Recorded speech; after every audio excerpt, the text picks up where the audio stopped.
Em qual fogo você se encontra? No fogo de Deus, o Espírito Santo, ou no fogo deste mundo? O fogo de Deus e o Espírito Santo é vida eterna. O fogo deste mundo é inferno. Coisas claras que precisamos aprender. Ah, que coisa absurda. Absurdo porque você não pensa sobre isso de repente, né? Estamos aqui agora com nossa irmã Margarete Osasco, missionária, não é? Agora vai dar seu testemunho de vida. Bom dia, Margarete, seja bem-vinda. Bom dia, Padre. Que Deus abençoe, seja bem-vinda. Amém. Muito Pode dizer obrigada. bom dia para os seus irmãos aí. Bom dia, meus queridos e amados irmãos. A paz de Jesus e o amor de Maria esteja sempre em cada coração. Você viveu muito tempo na igreja evangélica, não é isso? Doutrina evangélica. Agora você esquece o padre aqui, olha para cá e fala um pouquinho daquilo que Deus motiva o seu coração. Sim, eu fiquei 40 anos na igreja protestante. Eu fui protestante durante 40 anos. E no ano de 2011 a minha vida mudou. Porque eu tinha uma depressão e busquei muito a cura dessa depressão. E um dia eu conversando com uma irmã minha, né, de sangue, ela me convidou para ir num cenáculo mariano. No primeiro momento eu até achei estranho, porque ela também era evangélica, e fez um convite para mim ir no cenáculo mariano. E eu perguntei por que ela tinha feito aquele convite. E ela falou assim, porque eu recebi um convite da nossa prima, e eu senti um desejo de convidar você também. E eu fiquei assim, né, sem saber se eu ia ou não, mas eu senti uma alegria muito grande e aceitei o convite da minha irmã, de ir até lá. Então, no dia 7 de abril de 2011, eu chegando na casa da minha prima, no primeiro momento, assim, também, a minha irmã falou que tinha santo, né, que tinha uma mesa cheia de santos, vela, e todo mundo entrando com umas bolinhas na mão. E na hora que ela falou dos santos e da vela, eu falei assim, eles são católicos, né, tem que ter tudo isso. Mas a vela me assustou um pouco. A vela, eu falei assim, será que eles são espíritas? Porque eu não entendia o sentido da vida, da vela e nem o significado de uma vela. Então, mas quando ela falou das bolinhas, eu falei, nossa, aquela oração repetitiva.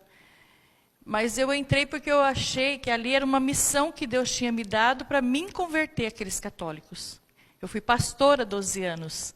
Então, quando eu cheguei lá, eu tinha convicção que eu ia, sim, converter aqueles católicos e falar que eles não tinham Deus e que eles precisavam aceitar Jesus.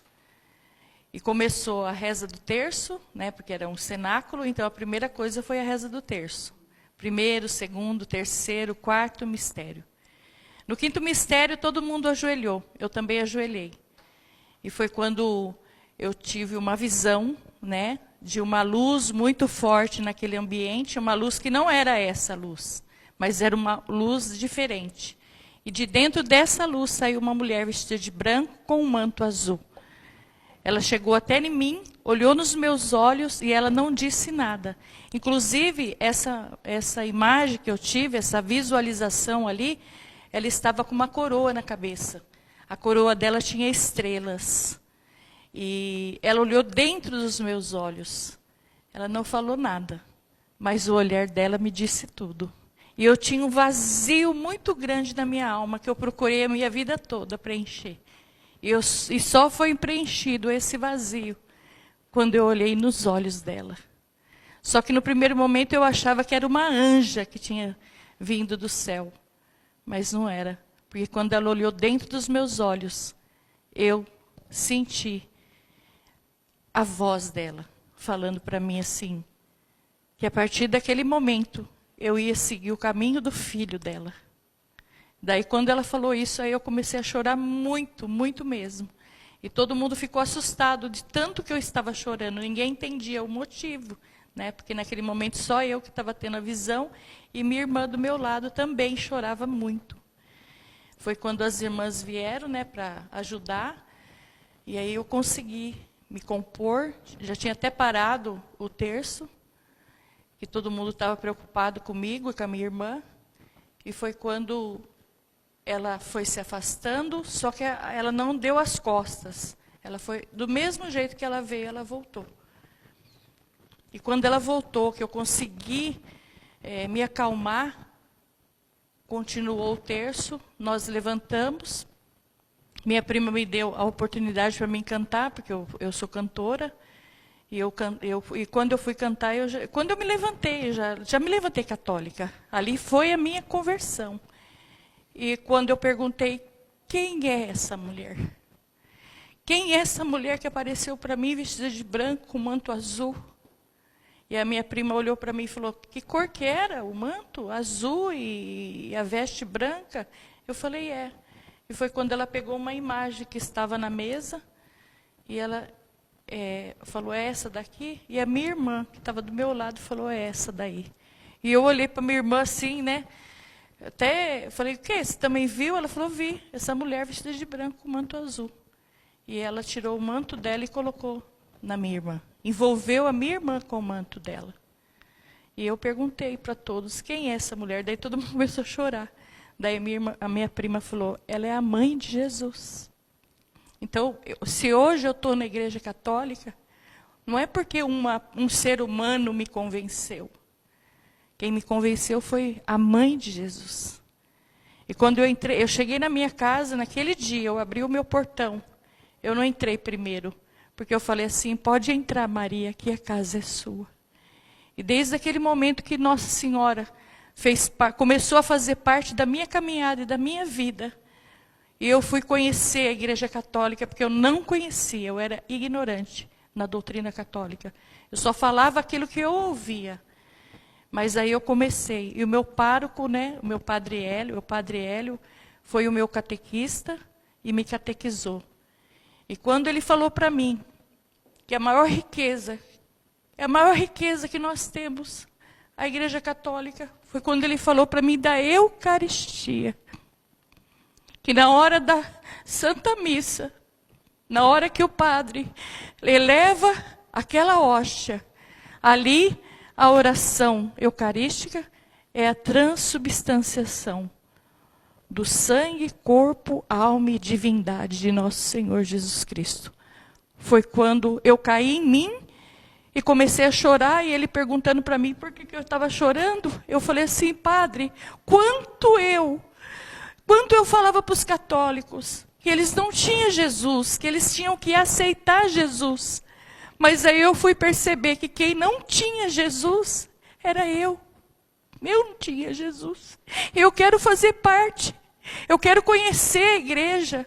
Irmãos, cada dia que eu conheço a Igreja Católica, eu mais me apaixono por ela. E aí eu falei, padre, eu quero receber Jesus também. E eu comecei a fazer a minha catequese. E eu tinha que casar na Igreja Católica, porque eu não era casada na Igreja Católica. Os sacramentos, fui conhecer o sacramento da confissão e fui me apaixonando a cada dia. E aí eu cheguei no meu marido e pedi ele em casamento. Eu falei para ele assim que eu queria casar na igreja para receber Jesus. No primeiro momento ele não entendeu, falou que ele não ia casar. Ele nunca ia casar, porque ele também era pastor. Mas aí eu tinha convicção da intercessão de Nossa Senhora, que para mim, antes ela estava morta, mas ela não está morta. E aí eu comecei a pedir a intercessão dela, e com 6 meses, um dia eu participei de uma missa, quando eu cheguei na minha casa, o meu marido olhou nos meus olhos e falou assim, 6 meses de oração, porque eu pedi muita intercessão de Nossa Senhora. E ele falou para mim assim, amor, é importante para você casar na Igreja Católica? Eu falei, porque eu preciso receber esse sacramento na minha vida para mim receber Jesus. Porque eu queria receber Jesus. Eu não me importei com roupa, com nada. O que eu queria era Jesus, era casar, era receber esse sacramento na minha vida. Foi quando ele falou, pode marcar a data que eu caso com você. E no dia 22 de abril de 2012, eu me casei na Igreja Católica. E no dia 30 de maio, eu fiz a minha primeira comunhão e o crisma. Depois que eu comecei a comungar Jesus, eu fiz uma lista. E todo momento, porque a gente tem Jesus 15 minutos dentro de nós. Então eu sabia que Jesus estava ali, escutando a minha oração. Não que Ele não escuta a nossa oração em outros momentos, mas ali Ele está próximo de nós. Ali é na hora da minha gratidão, da minha comunhão com o Senhor ali. Eu fiz uma lista e falava para Ele assim: hoje eu comungo a conversão do meu filho, Rodrigo, de 30 anos, que hoje ele está com 30. A minha filha Jéssica, de 26 anos. O meu filho Gabriel, de 21 anos, que vai ser sacerdote. E o meu filho, de 19 anos. Eu comunguei a conversão do meu esposo. E esses 6 anos da minha caminhada, todos eles vieram para a Igreja Católica. Porque o mundo, ele arrasta, ele acaba com as pessoas, com a família. E a gente tem que ter essa violência também, para querer que a nossa casa e a nossa família seja de Deus. E todos eles batizaram, todos os meus 4 filhos batizaram. Fizeram a primeira comunhão e o crisma. Hoje os meus 3 filhos são cerimoniários. Minha filha canta comigo, eu sou tecladista, e nós temos um ministério. Meu esposo toca baixo, meu genro toca bateria, e eu e a minha casa servimos ao Senhor na Igreja Católica Apostólica Romana, e sou a pessoa mais feliz do mundo, porque eu tenho os meus filhos que não vão para balada, meus filhos são separados deste mundo. E eu, como mãe, eu tenho uma autoridade sobre os meus filhos. Porque nós, mãe e pais, temos que ter autoridade. Quem manda na minha casa sou eu e meu esposo, não são os meus filhos.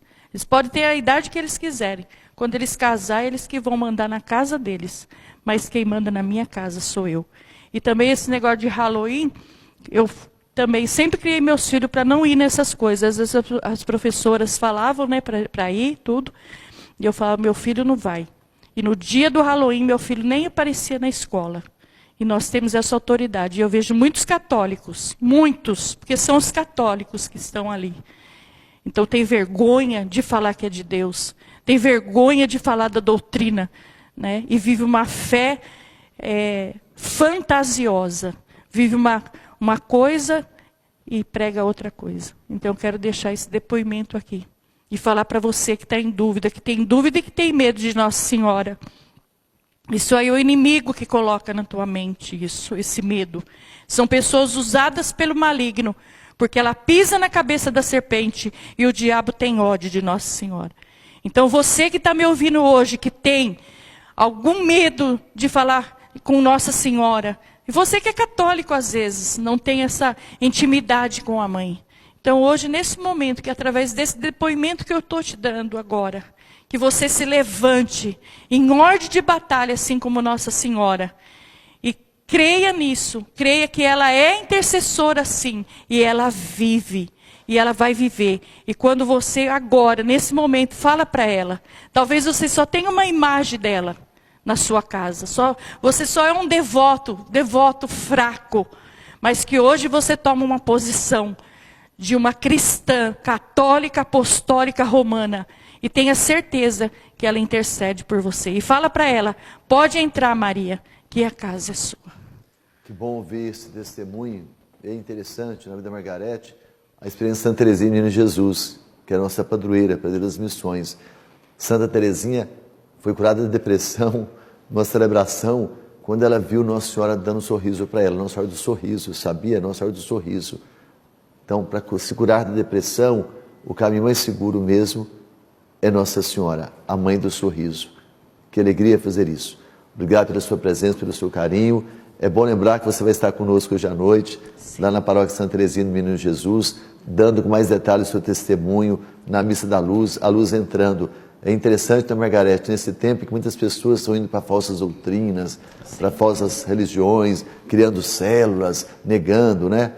E a gente entende que, eu falava isso há pouco, né? Como é que alguém é capaz de negar Jesus vivo na Eucaristia, né? E as pessoas querem dizer que Maria é uma mulher qualquer, e insistindo em coisas, né? E Maria realmente não salva, mas ela é o canal da salvação, como a mãe e o pai são para os seus filhos.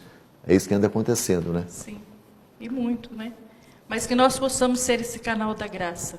Eu quero ser um canal da graça na vida dessas pessoas. Amém.